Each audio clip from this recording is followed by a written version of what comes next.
E aí, beleza? Tudo bem? Por aqui, William Santana. Seja bem-vindo à minha cozinha. Hoje eu estou aqui com mais um convidado especial. Nós vamos falar sobre o vocacional do jovem e por que não tem tantos jovens que pregam a palavra de Deus. Ela vai se apresentar para vocês. Olá, tudo bem com vocês? Meu nome é Juliana Gouveia.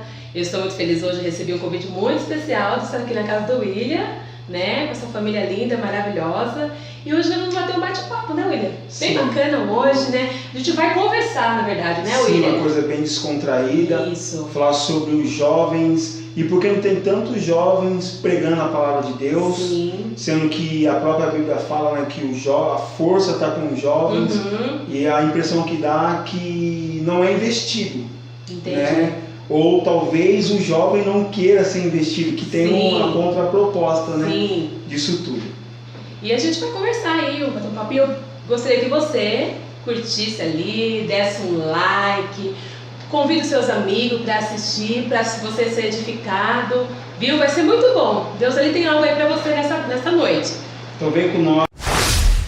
Então, Juliana, queria que você falasse para o pessoal que não te conhece, não conhece seu ministério, qual é o tipo de trabalho que você faz, Sim, se você prega, você louva, se faz os dois. Então, eu comecei muito cedo, né? Eu comecei desde quando eu me conheço por gente, na verdade, né? E a minha família sempre acreditou no que Deus tinha na minha vida. E eu de pequenininha já louvava também, cantava nas igrejas, saía fazer a obra de Deus. Sempre gostei de estar envolvida nas coisas do Senhor. E eu amava muito ficar muito perto de pessoas mais idosas. Eu sempre gostei muito disso. Isso, tinha mais experiência. Menina, eu sempre amei muito isso. Sempre gostei muito. Até hoje eu gosto muito disso. Que eu falo que a gente vai criando muita experiência. Eu tinha 12, 10 anos, a pessoa fala, nossa, parece que tem 20 anos, porque a gente acaba criando uma maturidade muito grande, porque a gente acaba conversando com pessoas mais maduras. E meu ministério foi fluindo. Eu fui cometida também de uma enfermidade que ao decorrer do tempo eu precisei ficar 3 meses numa UTI. Fui desenganada pelos médicos, né? Fui considerada como morta, né? Os médicos disseram assim, vamos desligar o aparelho porque já não tem mais o que fazer com essa menina. Mas o Senhor Jesus ele tinha uma promessa, William. Ele tinha uma promessa. E quando o Senhor Jesus ele tem uma promessa, pode passar os céus e a terra e a promessa ainda continua de pé. Sim. Não importa o que as pessoas digam ou pensam a nosso respeito, o que os médicos determinou, o que o homem determinou sobre as nossas vidas, né? Mas o Senhor Jesus ele tinha uma promessa. E eu me lembro que minha avó contando, eu falo da minha avó porque foi a minha avó que me criou, e ela dizia que naquele hospital o médico disse assim, olha, nem 1% de chance ela tem. Se ela chegar a sobreviver, ela vai viver o resto da vida base de aparelho, não vai andar, não vai respirar, vai precisar de aparelho, vai ficar vegetando o resto da vida dentro de um hospital. Então esse era o diagnóstico do médico. Esse é o diagnóstico que o médico deu, né?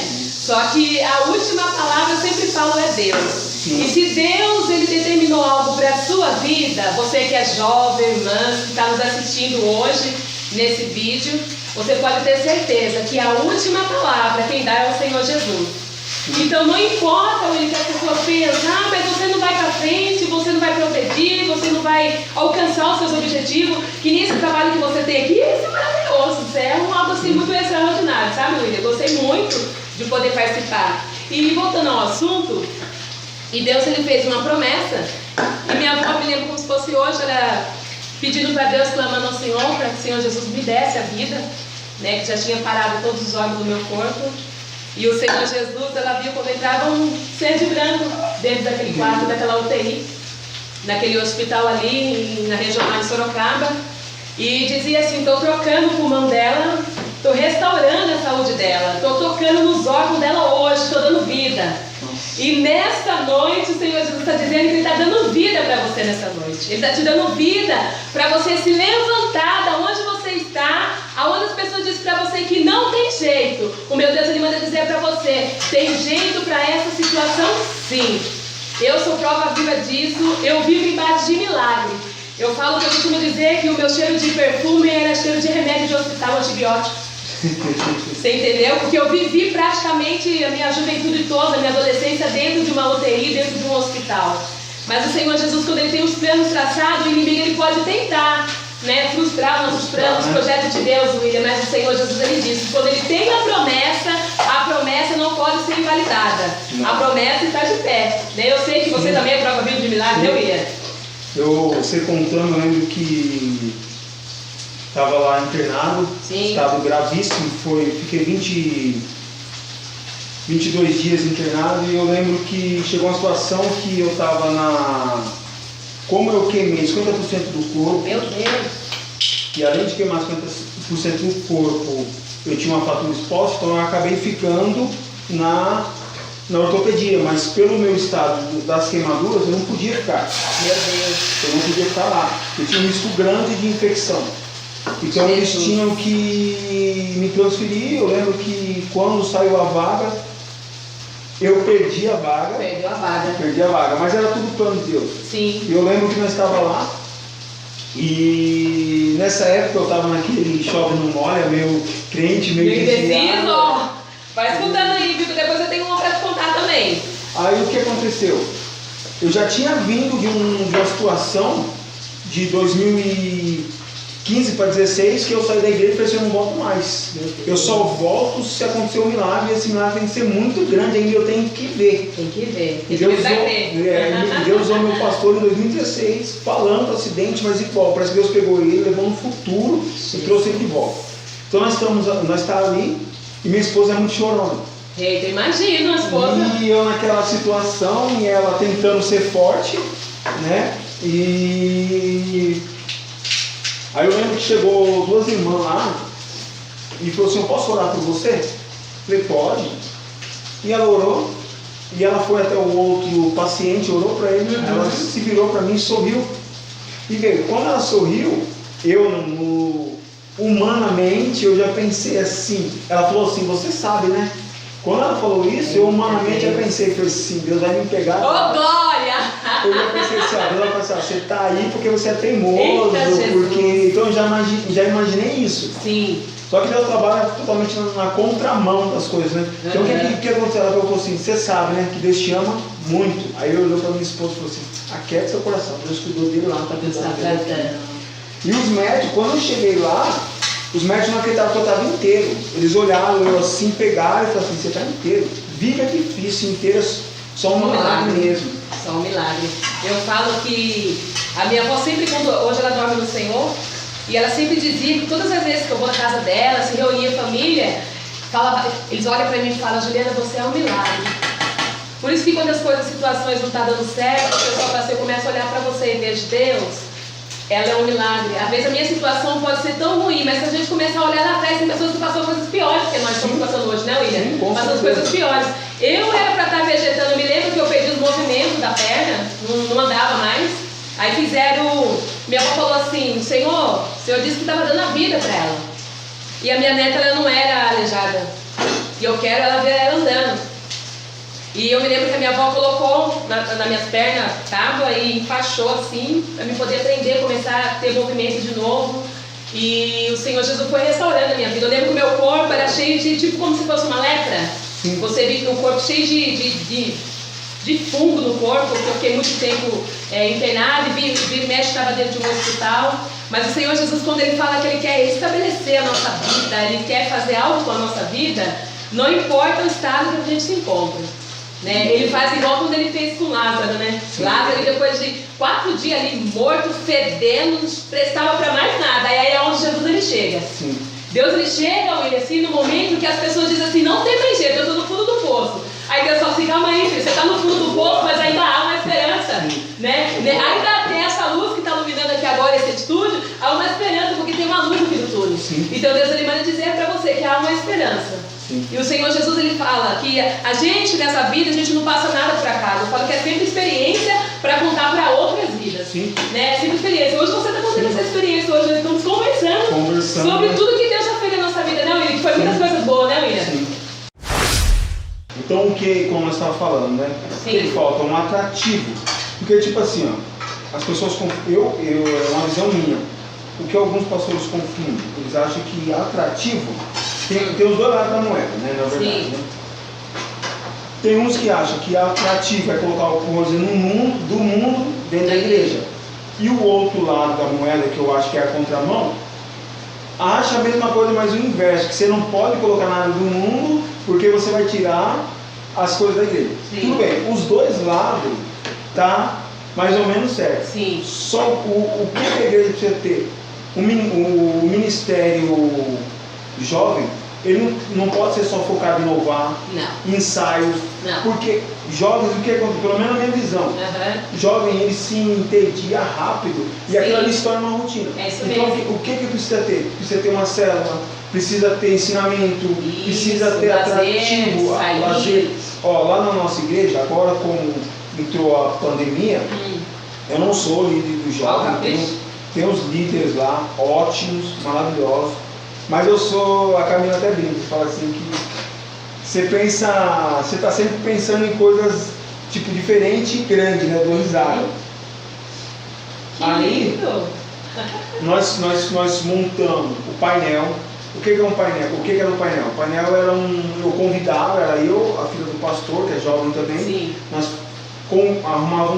escolhia um tema, convidava os jovens e algum pregador, algum preleitor, e falava sobre aquele tema, e os jovens eles tinham a oportunidade de fazer perguntas, de cuidar, e era filmado como fosse um programa, igual um programa livre, interagia, né? Então interagia. Então isso começa a atrair os jovens.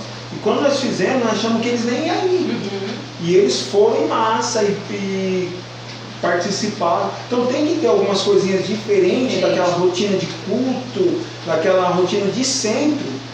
Não estou falando de introduzir nada do mundo, Sim. mas trazer um atrativo para que o jovem se sinta importante e que ele participe do corpo, com a importância dele, sim, com a juventude dele, né? É que nem eu falo, não se faz culto para jovem.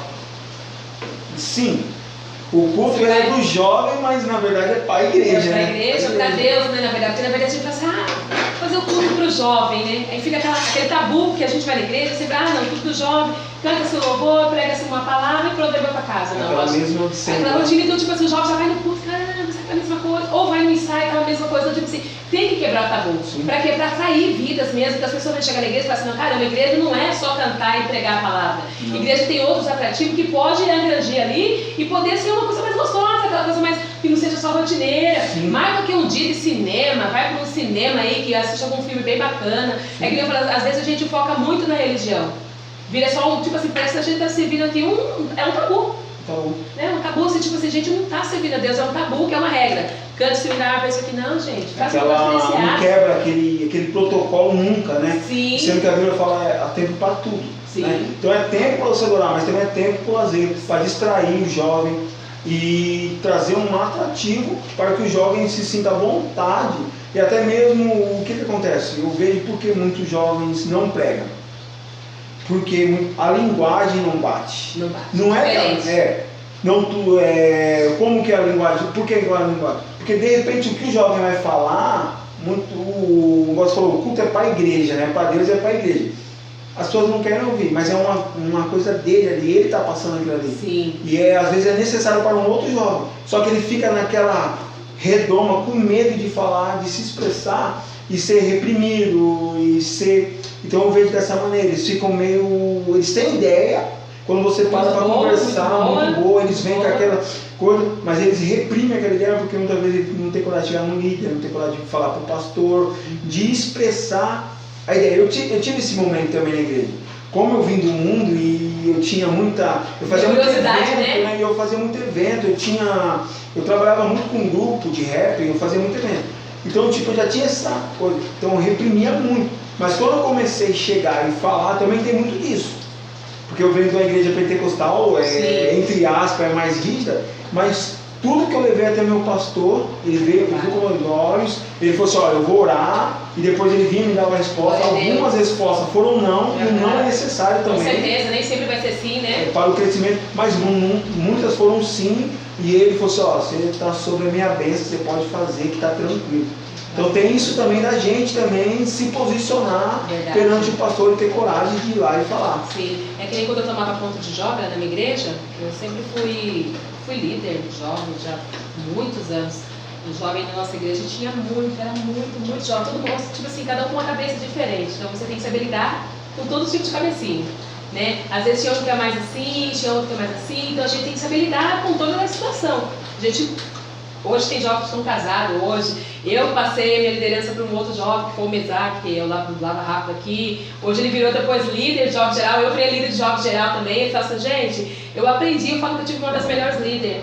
A minha amiga de líder, porque a gente acaba criando experiência. Eu falo que eu criei experiência por causa... Eu vivi, na verdade, com pessoas mais experientes, né? Sim. Então a gente acaba passando isso para outras pessoas. E é que nem eu falo assim, e jovem, você tem que saber lidar com a cabeça deles também. Tem que pensar como jovem, tem que agir como criança. Sim. Muitas das vezes, às vezes a gente somos adulto e queremos só, sabe, colocar ali um jogo, né? Não pode isso, não pode aquilo, né? Também você falou de conviver, falta referência, na verdade, no nosso Se você não tem referência, não tem como você pegar uma coisa para convivência, entendeu? No nosso meio falta referência, né? Verdade. Tipo, não tem um espelho, né?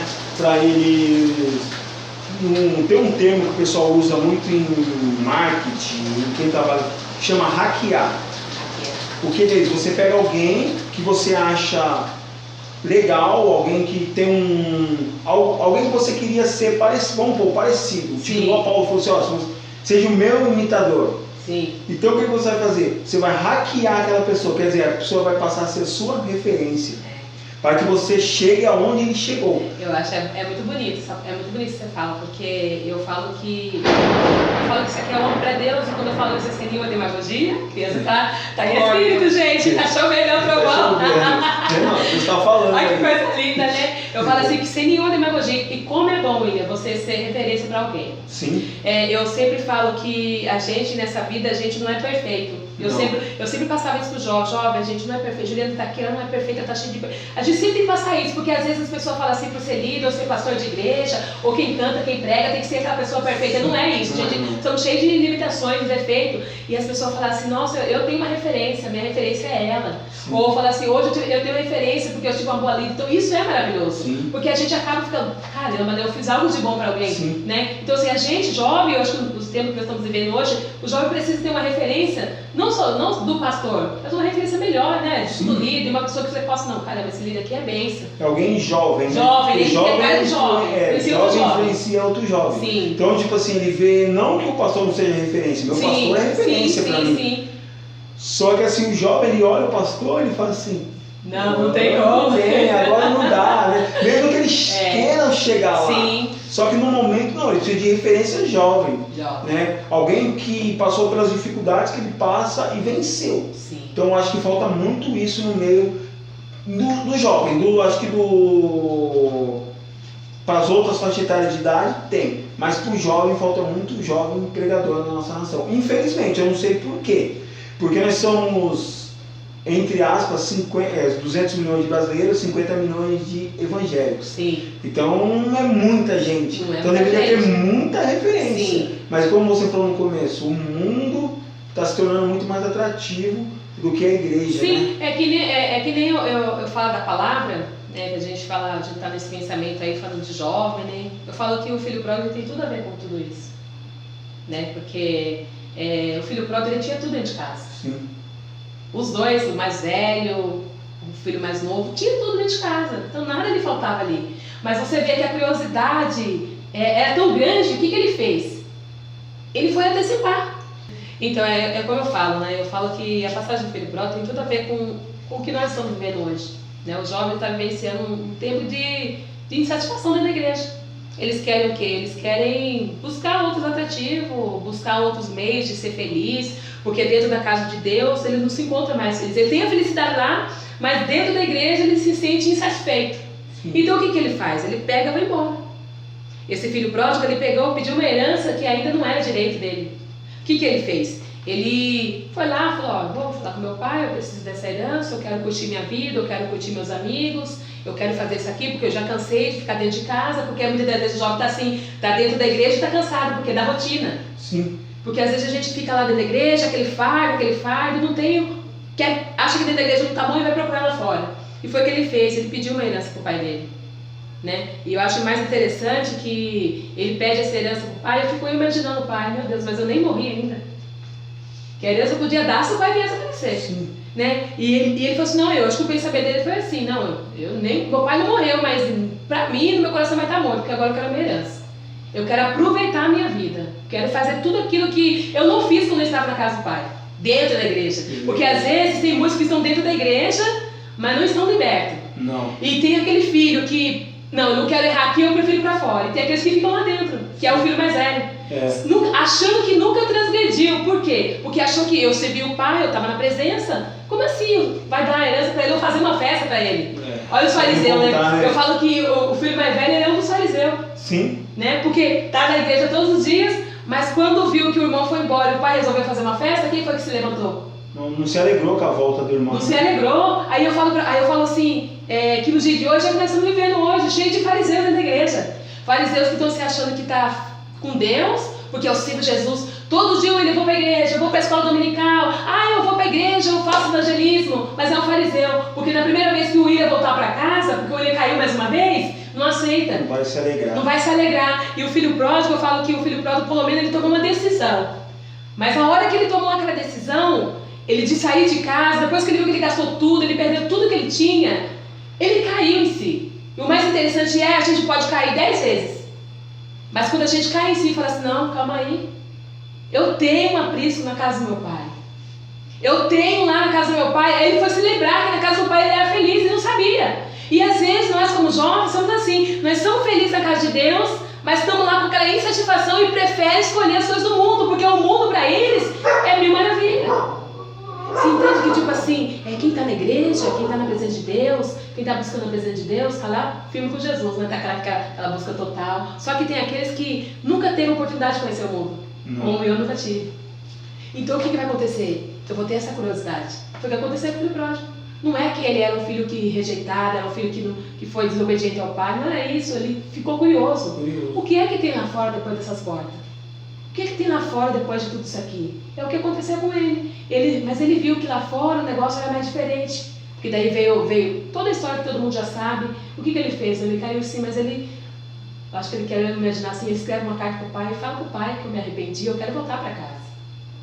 O mais interessante é quando a gente se arrepende e volta.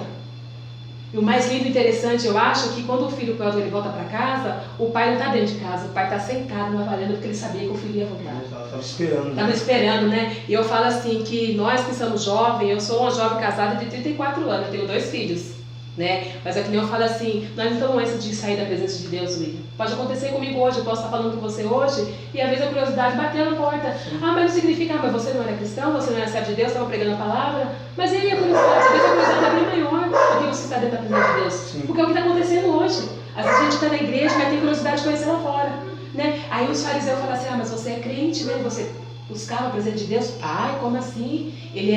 Eu nunca transgredi nenhum dos mandamentos, olha, já sendo hipócrita. Sim. Só dele falar você já está transgredindo, né? Porque tipo assim, quando eu imagino que o meu irmão, você hoje, voltou para a igreja, a minha felicidade é constante. Então tem que ter festa. O que fica, ele se acha mais digno, né? Do que o irmão que estava voltando. Sim. E é muito engraçado que, tipo assim, você vê isso claramente nas igrejas. Se você volta e Deus começa a te usar, as pessoas às vezes não aceitam. Agora nós vamos para a parte principal, nós vamos comer um nhoque. Uau. De batata. Nhoque de batata? Olha. Massa caseira, foi feita. Quem fez a massa? Eu fiz. Não foi a Camila, não? Não foi a Camila. Não foi você, cara? E bom, gente, a gente vai dar uma nota para esse nhoque aqui. Porque na verdade eu fiquei muito curiosa, Camila, quando eu vi os vídeos lá no YouTube, aí eu falei, não, mas pera um pouquinho, ele cozinha. Aí eu me perguntei, você cozinha? Pera aí que eu vou dar um bom feedback. Vamos mudar aqui, vamos saber como é que tá esse nhoque.